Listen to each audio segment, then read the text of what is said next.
G'day everybody, it's Dave from Wing Chun Mind Force. Welcome to a short bus talk today. I want to talk about self-training, learning Wing Chun by yourself.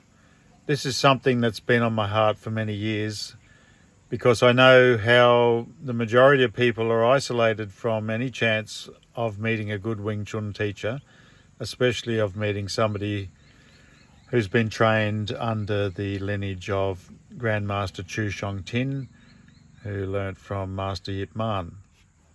Obviously I'm biased, but I believe we have the real Wing Chun and a very, very strong take on what it's really about. Which brings me to the key issue. My friend Tony Saylor once said at a seminar, we've got to find the state, not the shape, in Wing Chun. And what he's talking about is that the state is that state of mind, that Nim Dao mind, that Yi Sik, that ability to find Yi, intent, move it around your body, build a mind map of your body, be able to effortlessly move with great power, switch on the power of the body, the unconscious power, the subconscious, the superconscious, whatever you want to call it, that's the state. So we want the state, not the shape. Now, the shape's very important, but honestly, anybody with any kind of ability to learn a dance, anybody who's learned, say, karate, kata, that sort of thing, you could learn all 6 forms of in Wing Chun in, I don't know, a couple of months, maybe even a couple of weeks if you're very, very keen. So obviously it's not the shape that's the hard thing to learn. And you can learn the shape completely isolated. You could be in the outback of Australia, you could be in Central America or in a little village in the Amazon. As long as you've got access to the internet, doesn't matter where you are, you can go and look at Grandmaster Chu Shong Tin performing all 6 forms, and I'll put a link to that in the links below. So there you've got the shapes, and some styles or some streams of Wing Chun emphasize all sorts of things about how the forms are done. You've got to have your elbows right in the center and all sorts of things. We don't have such an emphasis on that. Our idea is that once you can access that relaxed mind force, then your arms and your legs can be anywhere and they'll still have the same great force. So if you learn the forms and the shapes, you can do that by yourself, and you can check yourself, and other people can check you and look at the videos and say, well, you're not quite doing it the way he does. So that's my first tip, is do what Chu Shong Tin does. He's the benchmark for us. And there's lots of other videos besides the one I'm putting. Maybe I'll try to make a list if I can just find a few really good ones. I know Sifu Mark Spence from Australia made a fantastic collection of Sil Nim Dao, and I think Chum Kyu. But there's a number. Susanna Ho, one of my first teachers, she made those 6 videos that are an absolute treasure. Anyway, the state, that's the tough one to discover that state. But I've been making videos for a few years all about this. If you pay attention to my videos, you'll get all the clues you need. But the essential thing is you can do that by yourself too. You don't need a Sifu there.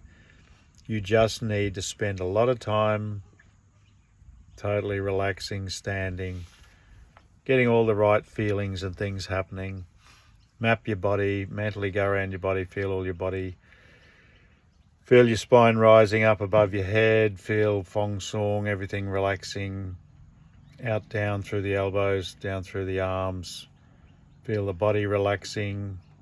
It's not necessarily down, but it sort of feels down, but it's just a relaxing right through. Torso floating, legs feel like they're not there. Lots of ideas, but you can work on that and you'll find your own way into that. And still your mind, quieten your mind down, Stop thinking, don't think, feel. Just find a meditation, put on some nice music, especially music without words, something that puts you into a meditative state. I personally love traditional Chinese harp and that bowed instrument. I can't think of the name off the top of my head.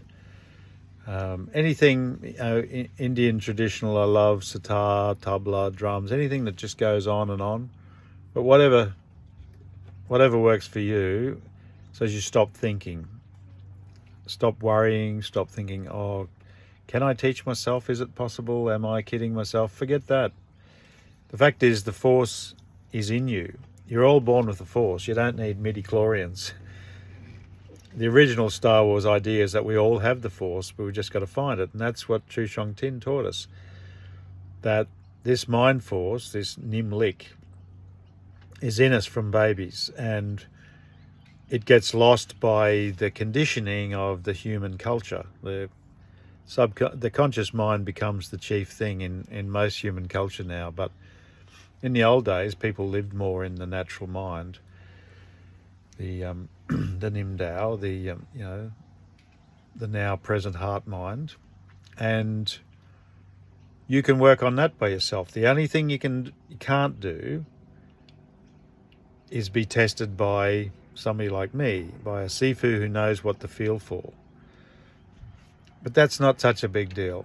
You'll get around to that. If you work on these other things and really stick to it, I think the doors will open to you and you'll meet somebody, either somebody like me or come and visit near you, or you'll be able to visit us, go to Hong Kong, come to Australia. There's a number of sort of epicenters of Wing Chun here in Australia. Some great practitioners in the States. In New Zealand, there's a lot of great practitioners, very, very high-level Chu Shang Tin practitioners there. In Britain, in the UK, you've got Sung Wing Chun with Sifu Mark Ho and his people. They're fantastic people. So there's lots of others. Sorry if I missed you out, but you get the point. You can be completely isolated, guys, and I believe you can go a long way in Wing Chun.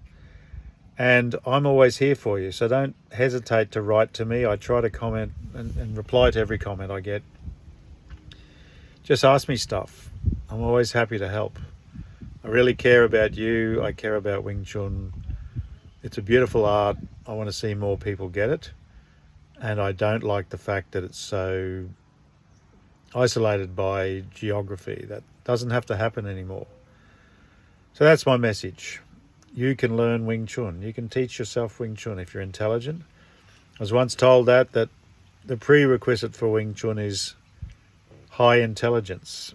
And I was also told that having an artistic mind, an imaginative mind, is a great aid. And this is by somebody who knew what he's talking about. So try to be as intelligent and artistic as you can. But if you really want this, you go ahead and just be wary. Look, if you want to learn the Chu Shang Tin method, don't listen to anybody else's take. I'm not saying that they're wrong, but they can be wrong. I mean, we can be wrong too. We're human. But there's a lot of Wing Chun out there that doesn't really understand what it's supposed to be about. And all I'm saying is it's usually fantastic for just street fighting or in the ring, but don't get confused. If you want this internal way, stick with the internal teachers. Don't confuse yourself. And also, don't go running off to Tai Chi or that sort of stuff. There's been a bit of a movement over the last several years of people thinking that somehow Wing Chun is lacking, so they need to go to Tai Chi to find stuff. I greatly admire Tai Chi. I think there is very, very similar things going on, but as a teacher, I'd say don't confuse yourself by getting into all sorts of Tai Chi wording and sayings and concepts, because it's a different approach. And I just think it's good to keep your mind clear and devote yourself to one thing and become really good at that. That's what Bruce Lee said, become really good at one art. Then if you want to go and check out other things, fine, but don't just cherry pick bits and pieces, because you'll never be any good at any of them. It's good to get a really solid grounding. And the truth of our Master Chu Shong Tin's method, which he passed on from Master Yip Man, is that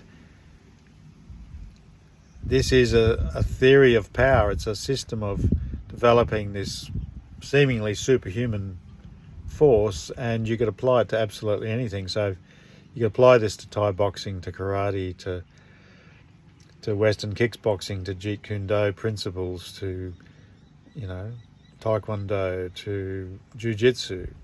That's an area I want to get into sometime, showing you how you can possibly use this art with Jiu-Jitsu. But that'll happen eventually. I'm trying to make that happen. All right, so I'll leave it at that. Thanks for listening as always. Please subscribe if you haven't subscribed. Please leave a comment.